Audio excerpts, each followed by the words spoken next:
ይሄን ጽሁፍ ጽፍ ከተቀረው በተለምዶ አደጉ ወይም ሰለጠኑ ከምንላቸው አገራት ጋር ያለን ልዩነት በደንብ በጥልቀት ከማሰብና ከማሰላሰል ነው የተነሳውትና ከቅርብ ጊዜ ወዲህ ለኢኮኖሚያዊ እድገት ማለት የሰው ልጅ የተሻለ ኑሮ መኖር አለበት የሚለው ነገር በጣም ፖለቲካ ውስጥ እንዲቆይ ገፊ ምክንያት እየሆነ ይመጣልና በጣም ያው ያለንበትን ሁኔታ መግለጽ ብዙም አስፈላጊ አይመስለኝም ምክንያቱም ሁሉም ሰው ያውቃል ያለው ኑሮ ስለሆነ የኑሮ ውድነቱ ሰቆቃው የገጠሩን ተሽ ከተማ ውስጥ ራሱ ያለው ሰው በምን አይነት ሁኔታ ውስጥ እንደሚኖር መታቂው ነው የነፍስ ወከፍ ገቢን አስልተው ከድህነት ወለል በታች ድሆች የተሻለ ኑሮ የሚኖሩ ምናምን የሚል ካልኩሌሽን አለና እንደምታውቁ ከድህነት ወለል በታች የምትባየው በቀን የነፍስ ወከፍ ገቢሽ ከ2 የአሜሪካ ዶላር ሲያንስ ነውና ምን ያህሉ ኢትዮጵያዊ በዛ ውስጥ እንደሚኖር መታቂው ነው የተሻለ ተምረዋል ስራ አላቸው ምናምን የምትያቸው ራሱ አሁን ጉዳዩ በጣም ሆት ስለሆነ በዚህ ላይ መናገር ትንሽ ሊከብደኝ ይችላል ግን አሁን የዶክተሮች አማካይ ወራይ ደሞዝ $80 ነው በወር ይሄ ማለት እንግዲህ በወር ከድህነት ወለል በታች ድሃ ለመባል አይደለም ድሃ ከድህነት ወለል በታች መሪ ድህነት ውስጥ ለመገኘት በወር $60 ያለው ሰው ነው እንደዛ የሚባለውና በጣም መሪ ድህነት ከሚባለው ነገር በጥቂት የተሻገረ ነው ተማረ ምትዩ ስራ አለው ደና ገቢ ያለው ምትዩ ሰው ራሱ በዛ ደረጃ ላይ ነው ያለውና ከዛ ደግሞ የእያንዳንዱን ቤት ሰቆቃ ስታይ በጣም ይሄ ይዞ የተሻለ ነገር ይገባዋል አልቱሪዝም የሚባል ነገር አለ አይደል ከጎንሽ ያለ ሰው ለምታየው ሰው ለሚቀርብሽ ሰው ታዲያ ያለሽ ታዝኛለሽ ልብሽ ይሳሳልና ይሄ ህዝብ የተሻለ ነገር ይገባዋል ብዬ አምናለሁ እና ያ ነገር በጣም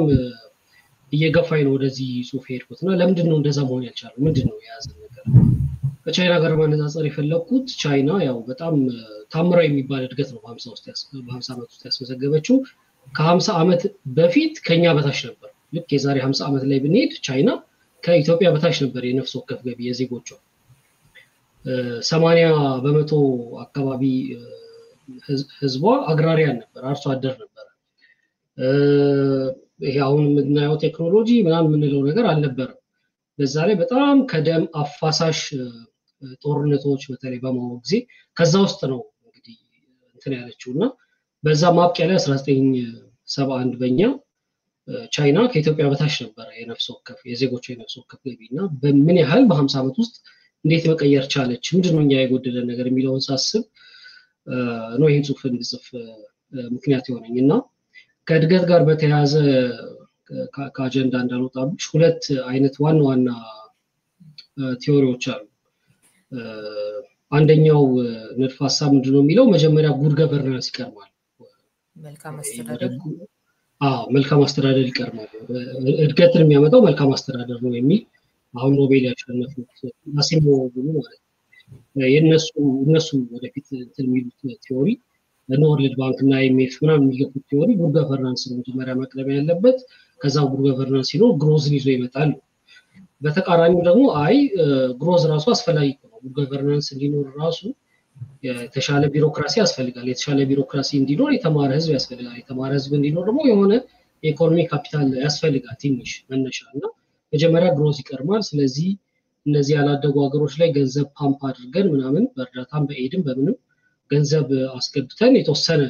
ጉድ ገቨርናንስ የሚፈጥሩበትን እንትን ድባብ ለመፍጠር እዛው ውስጥ የሚገቡ መግፋት አለብን የሚሉአሉ ከዛ የቻይናን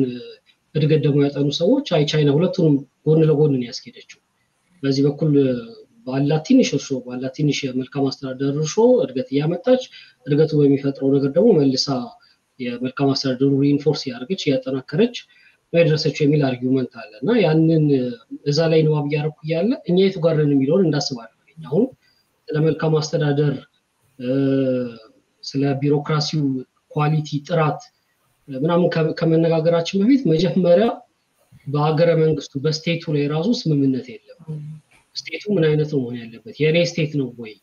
ወይስ እኔ የምፈልገው ሌላ ስቴት ነው ሌላ ሀገረ መንግስት ነው ፈልገው የሚለው ነገር ላይ ራሱ ስምምነት የለምና ኦኬ ለካኛ ገና በጣም ብዙ ነው ወደኋላ የቀረነው የሚለው ነገር እንዳስባለን አሁን ምን ፎካከረው የምንወዳደረው በቦታ ብቻ አይደለም ማለት በቦታ አይደለም ስልሽ በቦታ ምንድነው ዳይሜንሽን አይደለም ምዕራቡ ሰለጠነ እኛ ወደኋላ ቀርተናል ምናምን ብቻ ሳይሆን ከጊዜም አንፃር 100 ምናምን አመት ወደኋላ ቀርተናል የዛሬ 100 አመት ማሳካት የነበረብን ነገር ባለመስራታችን 100 ምናምን አመት ነው ወደኋላ የቀረነውና ከጊዜም ጋር ነው የምንፎካከረው በቦታም በጊዜም ዳይሜንሽን ውስጥ ነው ፎከስ ውስጥ ያለውና ስለዚህ ሲሪየስ የሆነ መፍትሄ ያስፈልገናል ብዬ እንዳስብ የገፋኝ ምክንያት ይሄ ነውና ጽሁፉ ላይ አይተሽው ከሆነ የሃንቲንግተንን ቲዮሪ ነው እንደመነሻ ሃንቲንግተን ስለ ሶስተኛው ዓለም ሀገራት ሲጽፍ ምንድነው የሚለው በተለይ አፍሪካ ሀገሮች ድሆች መሆናቸውን ተገንዝበዋል ረሃብ እንዳለ ተገንዝበዋል የሕክምና ምናምን ጤና ላይ ችግር እንዳለ ተገንዝበዋል ምን ምናቃቸው ችግሮች ይዘረዝርና ግን እነዚህ ለመቅረፍ እየሰሩ ነው ችግር የሆነባቸው ነገር ግን ሁለት ነገር ነው ይላል አንደኛው የጋራ የሆነ ፖለቲካዊ ማህበረሰብ መፍጠር አልቻሉም ሁለተኛው ደግሞ ሌጂስሌሽን ያለው ሀገረ መንግስት ማቆም አልቻሉም እና ይሄንን ካላደረጉ በስተቀር ወደ ዛኛው ክርክር ማለፍ አይቻልም ገቨርናንስ ነው ግሮዝ ነው የሚቀርበው ወደሚለው ክርክር ማለፍ አንችልም እና ስለዚህ መጀመሪያ ይሄንን መፍታት አለብን በሚል ነው የተነሳው እና የመጀመሪያው ምዕራፍ ይሄንን የሚያብራራው ለምንድነው የአፍሪካ ሀገሮች ኢትዮጵያን ጨምሮ ለምንድነው ቅቡልነት ያለው ሀገረ መንግስት የሌላቸው ለምንድነው የጋራ ፖለቲካ ማህበረሰብ መመስረት ያልቻሉት የሚለውን ምክንያቶቹን የሚያስቀምጥ ሁለተኛው እኛ ሀገር ላይ ያለውን ችግር ደግሞ በእኛ ሀገር አውድ እንዴት እንረዳው የጋራ ፖለቲካ ማህበረሰብ እንዳንፈጥር ያደረገን የጸና ቅቡልነት ያለው ሀገረ መንግስት እንዳይኖረን ያደረገን ያለው ልዩነት ነውና በተለይ በብሔር ዙሪያ ማለት ነው ይሄንን እንዴት ነው ልንረዳው የሚገባው የሚለው ነገር ስለ ዋናዋና ተገዳዳሪ ብሔርተኝነቶች ኢትዮጵያ ውስጥ ስላሉት ስለ አማራ ትግሬ ኦሮሞ ሶማሌ ወዘተረፈ እንዴት እንረዳቸው የሚለው ነገር ለማቅረብ የሞከርኩበት ምዕራፍ ነው ይሄንን ሳቀርብ ያው ጽሁፉ ላይ ተሽዋል በያስባለው በምን ማዕቀፍ እንዲታይልኝ የፈለኩት ዋናው እንድንረዳዳ ነው ማለት ኦሮሞ ለምንድነው እንደዚህ የሚያስበው የኦሮሞ ሊቅ ለምንድነው እንደዚህ የሚያስበው ከናቱ ማህፀን የፖለቲካ ሐሳቡን ጨርሶ እምነቱን ፕሪንሲፕሎቹን ጨርሶ የተወለደ የለም ያለፈበት መስመር ነው አሁን ገፊ ምክንያቱ እንደዚህ እንዲያስብ ያደረገው ያለፈበት መስመር ነውና በእነሱ ጫማ ውስጥ ሆነን መረዳት ስላለብን ያንን ለማድረግ ነው የሞከርኩት ነገር ግን የኔ ብሔርተኝነትና ብሔር ውልደትና እርገት በትክክል አልተገለጸም የሚል የዛ ብሔር ሊቅ ከመጣ ግን በጽሁፌም ላይ እንዳስቀመጡት ቅድሚያ መስጠት የሚገባው ለሱ ነው ምክንያቱም ክርክሩ ይሄ ሂስትሪ ፋክት ነው ይሄ ሂስትሪ ፋክት አይደለም ሳይሆን ወንድሜ እንዴት ነው የሚያስበው ስለዚህ እኔ በሱ ጫማ ውስጥ ሆኜ ይልና እንዴት ችግራችንን መፍታት እንችላለን የሚለውን ለማምጣት ማለት ነው አዎ እሱ ጋር እንዳልከው በእነሱ ጫማ ውስጥ ሆኖ ከመረዳት አንፃር ብለ ያስቀመጥከው ነገር አለ አዎ ያስፈልጋል ግን ደግሞ እሱን ብቻ አድርገህ ታውቀውና በእርግጥ የሚቀጥለው ሳምንት በሰፊው ልንመጣበት እንችላለን ግን ሌላውንስ ከነሱ በተቃራኒ ያለው ቡድንን በለው እንዴት እንደሚያይ ነገሩን ደግሞ እሱንስ ማስቀመጥስ አይገባም ወይ ምክንያቱም መረዳት ሲባል አንዳንዴ የተባለውን ነገር መቀበል ማለት አይደለም እነሱ እንዲላሉ እንረዳቸው ግን ደግሞ ልክ ያልሆነ ነገር እዛው እስከ ትርክቶቹ ታሪክ ተብለው ከተቀረቡት ውስጥ ልክ አይደለም ተብሎ የሚታሰቡ ነገሮች ካሉ በማነጻጸር እሱን ማሳየቱ አስፈላጊ አይደለም ብለህ ነው ጀስት እነሱን መረዳት ማለት እነሱ የሚሉትን ብለህ ነው ወይስ ስለገዛሃው ነው የሚለው እሱ ብዙ ግልጽ አይደለም ኖ እኔ እዛ ላይ ያቀረብኳቸው ነገሮች እንግዲህ በራሴ በግል ንባቤ ላይ ተመስርቼ ልክ ነው ፋክት ነው ብዬ ማስባቸው ነገሮች አቅርቤያለሁ ያንን ሳቀርብ ግን አላማዬ ይሄኛው ታሪክ ልክ ነው ይሄኛው ታሪክ ልክ አይደለም የሚለውን ማቅረብ ሳይሆን እንደዚህ ነው የሚያስቡት የሚመስለኝ እኔ የአማራ ብሔርተኞች እንደዚህ የሚያስቡ ይመስለኛል የትግራይ ብሔርተኞች እንደዚህ የሚያስቡ ይመስለኛል የኦሮሞ ብሔርተኞች እንደዚህ የሚያስቡ ይመስለኛል በግል ንባቤ ላይ ተመስርቼ ማለት ነው ስለዚህ የአማራ ብሔርተኞች የኦሮሞ ብሔርተኞች በእነሱ ጫማ ስር ሆነው ሊረዷቸው ይገባል የአማራ ብሔርተኞች የትግራይ ብሔርተኞችን በትግራይ ብሔርተኛ ጫማ ስር ሆነው ሊረዷቸው ይገባል ነው ማይ ፖይንት ወደፊት ለማቀርባቸው መፍትሄዎች ይሄንን መረዳዳት መፍጠር አስፈላጊ ነው ግን እንዳልኩሽ ይሄ ታሪክ አይደለም የኔ ታሪክ ይሄ አይደለም የኔ ታሪክ ይሄ ነው ብሎ የሚመጣ ሰው ካለ ቅድሚያ መስጠው ለሱም ይሆነው የኔ አላማ እዚህ ጋር የኛው ታሪክ ልክ ነው የኛው ታሪክ ልክ አይደለም ማለት ነው ሳይሆን ይሄንን የመረዳዳት ድባብ በወንድማዊ በትማዊ መንፈስ ምንረዳዳበትን ድባብ መፍጠር ስለሆነ ነው እሺ መረዳዳቱ አንዳንድ የሚመጣው ሌላው አካል ይሄ የኔ ታሪክ ነው ከሚለው ብቻ ሳይሆን አንዳንድ ይሄ የኔ ታሪክ ነው የሚለው ነገር ልክ ካልሆነ እውነት ካልሆነ ችግርም የሚፈጥርም ከሆነ ለአብሮነት አይ እዚህ ጋር እኮ ተሳስተሃል የሚለው ራሱ እሱን እንዴት ነው የምታየው? አስፈላጊ አይደለም አልልሽም፣ ግን ይሄ በውይይት ውስጥ የሚመጣ ነገር ነው። አሁን ወደ ውይይት ለመቅረብ ራሱ የሆነ መነሻሹ ያስፈልገናል ብዬ ስለማስብ ነው።